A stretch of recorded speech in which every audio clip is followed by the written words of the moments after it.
Hi hello friends, welcome back to our Kannada YouTube channel cine journey.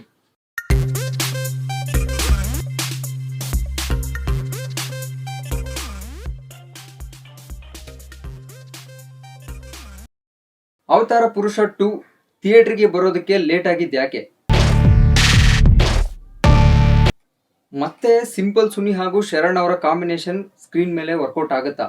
ಮಾಟ ಮಂತ್ರದ ಕಥೆನ ಜನ ಥಿಯೇಟರ್ನಲ್ಲಿ ನೋಡೋದು ಯಾವಾಗ? ಮಾಟ ಮಂತ್ರದ ಕತೆ ಹಂದರನ ಹೊಂದಿರುವಂತ ಅವತಾರ ಪುರುಷ 2 ರಿಲೀಸ್ ಯಾವಾಗ?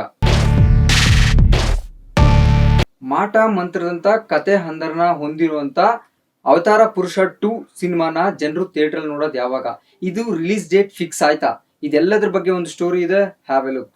ಎಸ್, ಅವತಾರ ಪುರುಷ ಪಾರ್ಟ್ 1 ಸಿನಿಮಾ ರಿಲೀಸ್ ಆಗಿ 2 ವರ್ಷಗಳಾದರೂ ಪಾರ್ಟ್ 2 ಸಿನಿಮಾ ಇನ್ನೂ ಥಿಯೇಟರ್ಗೆ ಬಂದಿಲ್ಲ. ಇದ್ರ ಬಗ್ಗೆ ಸುನಿ ಅವರು ಕೆಲವು ಟೆಕ್ನಿಕಲ್ ಪ್ರಾಬ್ಲಮ್ಸ್ ಇದ್ದಿದ್ರಿಂದ ಸಿನಿಮಾ ತಡ ಆಗಿದೆ ಅಂತ ಹೇಳ್ತಿದ್ದಾರೆ. ಅವತಾರ ಪುರುಷ ಪಾರ್ಟ್ 1ನಲ್ಲಿ ಡಿಫ್ರೆಂಟ್ ಆಗಿ ಡಿಫ್ರೆಂಟ್ ಲುಕ್ಗಳಲ್ಲಿ ಕಾಣಿಸಿಕೊಂಡಿದ್ದ ಶರಣ್ ಅವರು ಮತ್ತೆ ಜನರಿಗೆ ಒಂದೊಳ್ಳೆ ಸರ್ಪ್ರೈಸ್ ಕೊಡೋಕೆ ರೆಡಿಯಾಗಿದ್ದಾರೆ.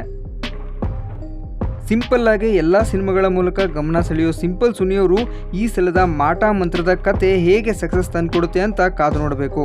ಈಗಾಗಲೇ ಫಸ್ಟ್ ರೌಂಡ್ನಲ್ಲಿ ಶರಣ್ ಅವರ ಆ್ಯಕ್ಟಿಂಗ್, ಸಿಂಪಲ್ ಸುನಿ ಅವರ ಡೈರೆಕ್ಷನ್ ಒಂದು ಒಳ್ಳೆ ರೇಂಜ್ಗೆ ಜನರನ್ನ ಮೋಡಿ ಮಾಡಿತ್ತು. ಸೆಕೆಂಡ್ ರೌಂಡ್ನಲ್ಲಿ ಇನ್ನೂ ಹೇಗೆ ಜನರನ್ನ ಮೋಡಿ ಮಾಡ್ತಾರೆ ಅಂತ ಮಾರ್ಚ್ 22ವರೆಗೂ ಕಾಯಲೇಬೇಕು. ಹೌದು, ಇದೇ ತಿಂಗಳ ಮಾರ್ಚ್ 22ಕ್ಕೆ ಜನರನ್ನ ಎಂಟರ್ಟೈನ್ಮೆಂಟ್ ಮಾಡೋದಕ್ಕೆ ಅಂತ ಇಡೀ ಚಿತ್ರತಂಡ ಸಜ್ಜಾಗಿ ನಿಂತಿದೆ.